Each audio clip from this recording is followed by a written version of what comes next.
আমি কিন্তু মাত্র ৩,০০০ টাকার চাকরি করতাম, বা আমার বাবার একটা বাইক ছিল, বাইকটা হচ্ছে 18 বাইক, ডায়াং ডায়াং। এত ঝাংড়ি বাইক আমি জন্মেও দেখি নাই। স্টার্ট দিয়ে এখান থেকে যাই 1 কিলো গিয়ে আবার বন্ধ হয়ে যায়, ওখানে গিয়ে আবার এমনে ঝুকাই, তেল আছে তাও চলে না। তবুও কোন মতে ঠেলে ঠুলে চালাইছি কয়েক মাস যাব। আচ্ছা, একটা পর্যায়ে গিয়ে এমন একটা অবস্থা হলো আমার পকেটের, যে তেল যে ভরবো বাইকে ওই টাকা আমার পকেটে নাই। তা আব্বাকে বললাম, আব্বা मैं माफ़ी भी मांगता हूँ, দোয়া भी मांगता हूँ, আমার দ্বারা এই বাইক আর চলবে না, তোমার বাইক তুমিই রাখো। তা আব্বা বললো, কি করব বাইকটা, আমার পায়ে তো ব্যথা, আমি তো হার্টের রোগী, এটা কি সেল করে দিব? বললাম, বিক্রি করে দাও, আমি এটা বিক্রি করে সাইকেল কিনবো, সাইকেলের চাইতে ভালো হবে আমার জন্য। তো যাই হোক, বাইকটা বিক্রি করব ভাব, মানে এটা এইভাবে কখনো আমি আগে কোনো মাহফিলে বলি নাই, এতটা ব্যাখ্যা দিয়ে বলি নাই, আজকে বলছি বাইকটা বিক্রি করে দিব অভাবের জন্য। বাট বিশ্বাস করেন, সেই সময়টা প্রতিদিন তাহাজ্জুদ পড়তাম, প্রতিদিন আল্লাহকে বলতাম যে আল্লাহ তুমি আমাকে কবুল করো, আমার চেষ্টা কবুল করো। আর আমি দুইজনের ওয়াজ খুব বেশি শুনতাম, এক আজহারির ওয়াজ শুনতাম খুব বেশি, আর একজন আমি আল্লামা দেলোয়ার হোসেন সাঈদীর ওয়াজ খুব বেশি শুনতাম সেই সময়ের কথা। It has been 3 years or maybe 4 years back, 3 বা 4 বছর আগের কথা।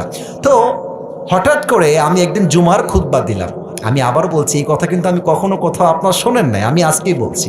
তো জুমার খুতবা দিলাম, আমি প্রায় 1 বছর যাবৎ জুমার খুতবা দেই, ভিডিও আপলোড হয়, কিন্তু কখনো কোনো রেসপন্স আসে না, আই মিন কেউ দেখে না ভিডিও। এই 10টা-20টা লাইক পড়ে, 2-1জন কমেন্ট করে মাশাআল্লাহ, আমি তাতেই খুশি, আলহামদুলিল্লাহ, 2-1জন দেখলে আমার জন্য এনাফ, বা আমার খুশি কারণ হয়ে যাবে। তো আমার মনে আছে হঠাৎ করে একটা ভিডিও আপলোড হলো আমাকে নিয়ে, মাশাআল্লাহ, ভিডিওর টপিক খুব ভালো ছিল, লাখ লাখ রিচ হয়ে গেল একদিনেই। মনে করেন যে 10-20 লাখ মানুষ দেখে ফেললো সেই ওয়াজটা। পরে মিডিয়ার থেকে আমাকে কল দেওয়া হলো যে আপনি জুমা পড়ান কোথায়, আমরা আপনার ভিডিও রেকর্ড করব। তো অনেক বড় একটা মিডিয়া আমাকে বললো যে আপনার ভিডিও একটা আপলোড দিব, আপনি ইনশাআল্লাহ অনেক দূর যাবেন, আপনার জন্য অনেক বেশি কাজ আসবে, আপনি কাজ করতে পারবেন আপনার দাওয়াতি ফিল্ডে। তো একটা মাহফিল করলাম, মাহফিলটা ছিল পাবনায়। মাহফিল ছিল কোথায়? পাবনায়। তো পাবনায় গেলাম, আমি হলাম 3 নাম্বার বক্তা, দ্বিতীয় বক্তা না, 3 নাম্বার। তো আমাকে যখন ওয়াজে দেওয়া হলো, দ্বিতীয় বক্তা খুবই রাগ, আমার টাইমটা তাকে কেন দেওয়া হচ্ছে, ওকে তো দিয়ে কাজ হবে না, ওকে নামান, একে দিয়ে কাজ হবে না, এটা 3 বছর আগের কথা, বেশি না, 3 বা 4 বছর আগের কথা। তো আমি ওয়াজ শুরু করলাম, কি বলবো, নিজের কথা বলছি না, বা এটা আল্লাহর রহমত বলছি বলতে পারেন। আমি আধা ঘন্টা ওয়াজ করেছি, প্রত্যেকটা যুবক, আমি নেমে গেছি ওরা উঠে গেছে, মানে এই হুজুরকে আমরা ছাড়বো না, নেমে গেলাম। সেটা আপলোড হলো ইউটিউবে। হঠাৎ করে একদিন আমার বাসা ছিল রাজশাহীতে, রাজশাহীর আমাদের মেইন শহরে বাসা, আমার আব্বা জুমার খতিব এবং আমার আব্বা একটা মাদ্রাসার প্রিন্সিপাল।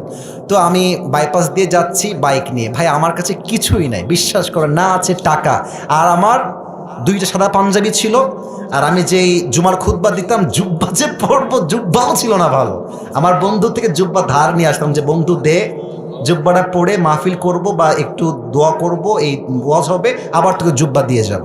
তো আমি এই অবস্থায় মাহফিলের জন্য বা রাস্তা দিয়ে হাঁটতেছি। তো হঠাৎ করে আমার কাছে একটা কল আসলো, বললো আপনি কি আবরারুল হক আসিফ বলছেন?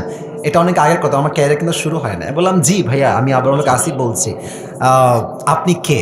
তো বললো যে আমি অমুক জেলার থেকে বলছি, আপনার একটা মাহফিলের ডেট লাগবে। শুনে কলিজায় এত শান্তি লাগলো যে আলহামদুলিল্লাহ, আল্লাহ হয়তো আমার রাস্তা খুলতেছে, এই তো রাস্তা আমার খুলে যাচ্ছে।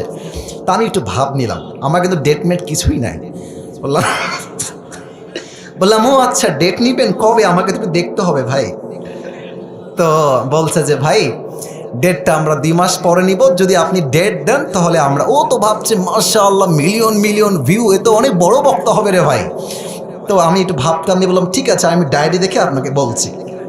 আমার ডায়েরিতে কোনো ডেটই নাই। তো যাই হোক, পরে সে বললো যে ভাই ডেট কি আছে, ডেট কি হবে? আমি নিজেই, আমার তো ডেট লাগবে রে ভাই। আমি কল দিয়ে বললাম ভাই হ্যাঁ অমুক তারিখের ডেট হতে পারে, আপনি কি ডেটটা নেবেন? তো বলছে অবশ্যই নিব। তো বলছে যে ভাই আপনার হাদিয়া কত? আমি তো জীবনে হাদিয়াই নেই না, হাদিয়া কত বলবো। এখন বলছি যে ভাইয়া হাদিয়া আসলে বলা যাবে না, আপনি বলেন যে আপনি আমাকে কত দিবেন। তো আমার বেতন কিন্তু ভাই মাত্র 3,000 টাকা, এবং 3,000 টাকা এত কম আমার জন্য, বাইকের তেল ভরতে আমার 3,000 টাকা শেষ হয়ে যায়, খাবো কি আর পরবো কি। তো আমার ভাই বলছে যে আপনি একটু বললে আমার জন্য খুব ভালো হয়। তো আমি বললাম যে আপনাদের গত বছরে কে আসছিল? বলছে আমাকে একজন বক্তা আসলো। কয় টাকা দিয়েছেন? বলছে 20,000 টাকা দিয়েছি।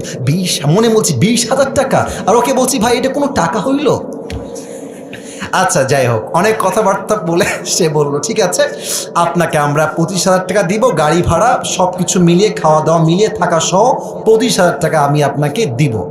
তো বললাম দিব বললেই তো হবে না ভাইজান, আপনাকে তাকে অ্যাডভান্স করতে হবে, না আমি প্রোগ্রামটা কনফার্ম মনে করব কেমন করে।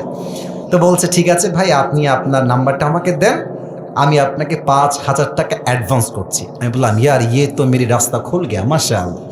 তো বলছে ঠিক আছে আমি আপনাকে দিচ্ছি, নাম্বারটা আমাকে পাঠান। তো নাম্বার দিলাম, 3 দিন কোনো খবর নাই। মনটা আবার খারাপ, জানলা ডেটটা কি তাহলে পাবোই না।